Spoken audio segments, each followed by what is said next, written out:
Olá, bem-vindo à nossa segunda aula do curso Aprenda JavaScript. Nessa aula eu vou falar sobre valores e tipos, tanto em linguagem de uma forma geral, quanto em JavaScript. Vou começar com uma pergunta que é: como informação é armazenada e também transportada em um computador?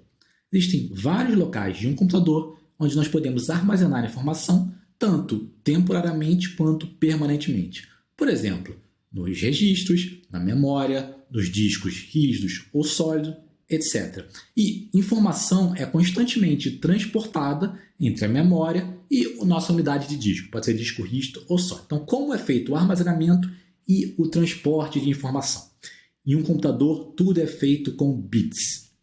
Bits é um dígito binário que assume dois possíveis valores, ou 0 ou 1. Bit é explicitamente uma abreviatura para binary, dígito. Pegou o by e o T do final.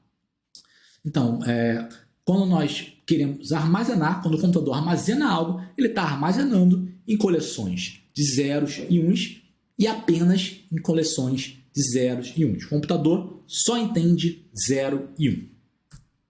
Nós podemos trabalhar também com conjuntos de bits. Por exemplo, um conjunto de 8 bits é chamado um byte. Nós trabalhamos bastante com bytes em computadores, às vezes com bits e às vezes com bytes. Então, nós temos que nos acostumar a essa relação entre bits e bytes. Então, 8 bits, 1 byte. 16 bits, 2 bytes. 32 bits, 4 bytes e assim por diante. Então, por exemplo, se nós quisermos guardar... nós temos aqui 4 bytes, isso aqui é um byte, isso aqui é um byte, isso aqui é um byte, e existe uma relação entre bits e base 2. Então, nós podemos pensar esse conjunto de bits como um número em base 2. E esse número aqui, na base 2, é 8. Esse segundo número aqui, em base 2, é 1 em decimal, claro. Esse terceiro número, em base 2, é 68 em decimal. E, por fim, esse último número, em base 2, é 136. Porém, não necessariamente um byte, nós queremos representar um número em base decimal. Ou melhor, não necessariamente esse conjunto de bits, esse byte, equivale ao número 136. Nós pensamos em base 2, sim. Em base 2, esse conjunto aqui é esse número. Mas nem sempre um conjunto de bits representa um número. Nós podemos utilizar um conjunto de bits para representar várias coisas. Então, por exemplo, esse byte aqui, se nós pensarmos nele em base 2, ou se nós quisermos utilizar esse byte para representar um número que seja apenas positivo, ele sim pode ser usado para representar 210. Então, eu quero armazenar o número 210 no meu computador. O que eu armazeno é esse conjunto de bits, esse byte. Porém, nós não queremos guardar apenas números inteiros positivos. Nós queremos guardar números fracionários, nós queremos guardar números negativos, nós queremos guardar texto, nós queremos guardar imagens, nós queremos guardar várias coisas. Então, vai que queiramos guardar números que podem ser negativos. Então, talvez esse conjunto de bits possa ser utilizado para representar o número menos 46. Isso depende de quê? Depende do padrão. Depende de uma convenção. E existem diferentes convenções. Existem convenções para armazenar números inteiros positivos. Existem convenções para armazenar números inteiros que podem ser tanto positivos quanto negativos. Existem convenções para armazenar números fracionários. Existem convenções para armazenar textos, etc. Então, alguns exemplos.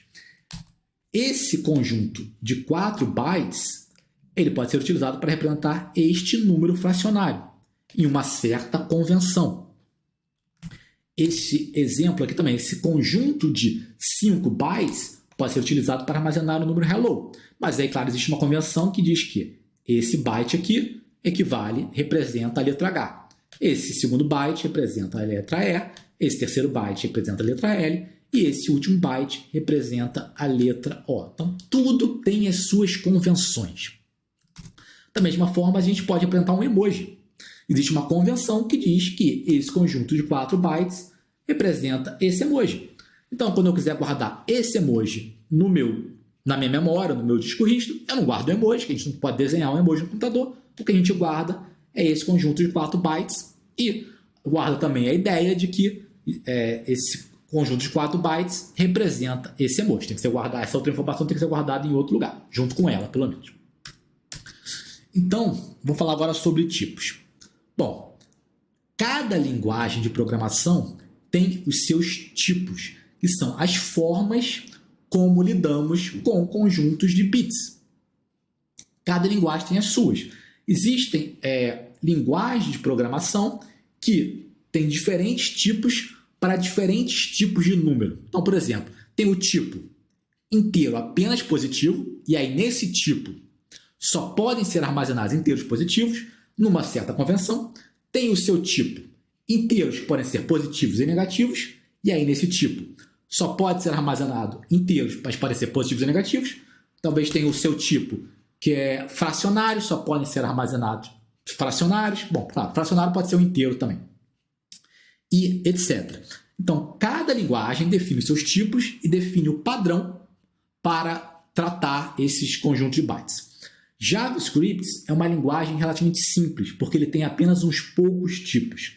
Ele tem 7 tipos, que são o tipo number, o tipo string, o tipo boolean, undefined, null, big int e symbol. Então, claro, o number é utilizado para armazenar números. E números sempre fracionários. JavaScript só trabalha com fracionários. Claro, a gente pode botar inteiros, mas aí vai ser um inteiro armazenado na representação de fracionários, não na representação de inteiros positivos. String, textos. Strings são textos, conjuntos de caracteres. Booleanos, verdadeiro ou falso. Undefined e null. São muito parecidos, ambos são usados para representar falta de valor, mas cada um tem o seu propósito. Big int, inteiros muito grandes. E símbolos é um pouco sutil, mas é utilizado para representar valores únicos que não podem ser duplicados. Nós vamos falar sobre cada um desses tipos ao longo do curso. Big int e símbolo, nós vamos falar mais para o fim do curso. Símbolo mais para o fim do curso, big int não tanto, mas são mais sutis. Então, cada tipo tem os seus possíveis valores, também chamados seus literais. Exemplo, o tipo number, nós tem os seus possíveis valores. 3, 4, 10, 10.1, 1.000.3, 1.39876 são diferentes valores possíveis de inteiros, ou literais do tipo inteiro. Literais do tipo string.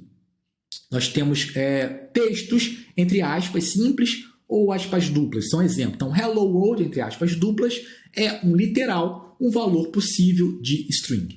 Booleano, true ou false, e etc. Nós vamos falar de todos os tipos e dos seus respectivos valores ao longo do curso. Então, nessa aula, mas no próximo vídeo, nós vamos começar falando dos tipos number, string e outros que são os tipos mais simples de JavaScript. São os chamados tipos primitivos.